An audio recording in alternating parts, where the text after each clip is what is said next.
Well, good afternoon to anybody who might chance to hear this.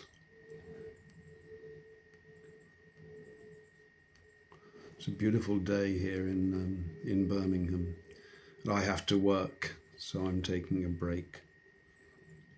And I thought I'd use the opportunity to chat about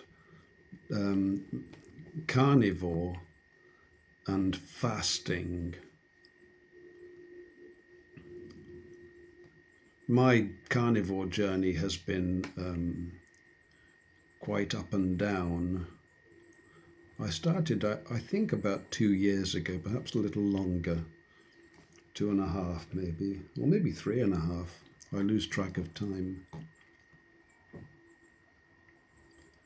And it was at first very successful, and then I fell into, I became unwell, and it just endured. I never got the initial energy back. And so I started adding foods and experimenting. And I never really got that initial flood of energy that I received when I started carnivore after about 2 weeks or perhaps a month. And at the beginning I was really strict carnivore. So I don't know the cause of that. It could be the oxalate dumping matter that people have spoken about, when you get a kind of keto flu that can be very persistent. But I was never able to completely solve it. And over the coming months and years, I cheated. I started to get back into my sugar addiction by eating bread. Now, one of the reasons I did that was because I read of Solomon's diet, which of course included fine flour and meal. And so I began to see it as really unbiblical to avoid bread. But when I eat bread, my health doesn't really seem to be at all optimal.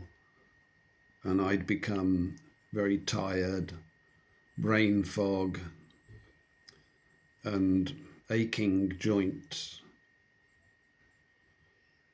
But I just carried on, really. I didn't eat ideally.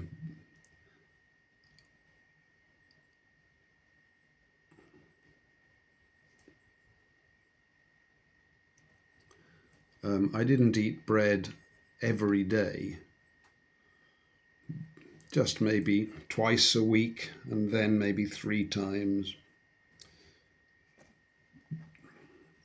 But I chanced to listen to an influencer who was talking about the diet, I guess, or he was just talking about keto maybe, and this question of achieving a state of ketosis. And so I resolved to get back into ketosis to see if that would improve my overall condition. And I was convinced it would. It's like you get a message. It seemed to me right. And to get into ketosis takes a little while. But one good way of getting into it is by fasting, or at least starting with a fast, so that the body has time to switch over to fat burning mode. And I reasoned with myself that I can't quite adjust to Solomon's diet, or what you could say is my imitation of it, because a lifetime of poor eating, not understanding, eating a lot of sugar, a lot of bread, although I thought it was healthy, a lot of pasta. I lived in Italy for 30 years. I love pasta. And so over all those years, I have probably become what they would call pre-diabetic or diabetic, perhaps even. Perhaps I already suffer from type 2 diabetes. I don't know the different classifications, but obviously I'm more susceptible than somebody who's maintained good blood sugar levels for all their life, far more susceptible. So that was my justification for getting back into keto. So not necessarily strict carnivore. I think I can add some vegetables, but what I can't add is bread and starch. It just doesn't fly, except very occasionally, and it will have consequences.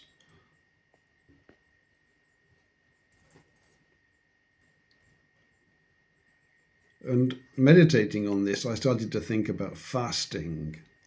Now, I listened to one of these YouTube Christian fellows a couple of days ago who was talking about fasting, and he was stressing if you're fasting for spiritual reasons, fasting for the Lord, then you do this and you do the other. He made a distinction between fasting out of respect for the Holy Bible and as a I don't know, an attempt to please God, or to be righteous, or to follow instructions, or to be closer to the Lord, you could say. That would be a more a kinder interpretation. Or fasting for health reasons. So the health fasting is kind of, I guess it has that selfishness about it. You're doing it for yourself. He was suggesting, I don't know whether he was saying it was worse, but it was different.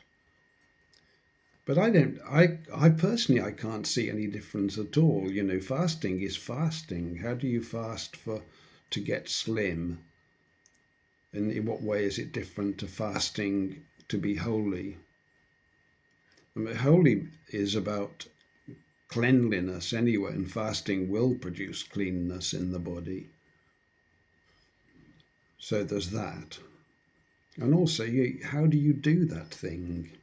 Do you have to sit differently, close your eyes periodically, think deeply, read the Bible perhaps?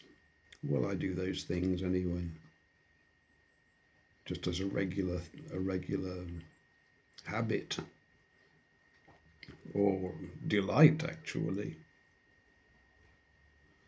They reminded me of Joyce Meyer. I used to listen to Joyce Meyer for a period many years ago. I was curious about different preachers, and I enjoyed Joyce Meyer. I found her to be very pragmatic in the things that she said. And one thing that I particularly liked is she went through a spiel about praying when she became a Christian. And she thought she should pray for about an hour or 2 hours. She'd heard that other people pray for many hours, and so she tried it. And it was just unsuccessful. The time wouldn't go by, I suppose, and she couldn't think of anything to pray. That's the problem. When you start thinking you can make an effort, it just doesn't work, does it? How often do you have to pray? How long do you have to pray? I mean, prayer is a personal thing. I don't think you have to necessarily kneel down or bow your head, but I do think, yes, perhaps placing the face on the ground isn't isn't a bad thing, because you're just using a sort of a bodily language for humility. But you don't have to do it you don't have to do it at all, as far as I know. I do it from time to time, I must say, um, when I feel earnest prayer is required, and to me that's a good position to be in. I don't know. But there's no rules, Our faith, our walk with God is personal. That's the fact of the matter. God bless this day.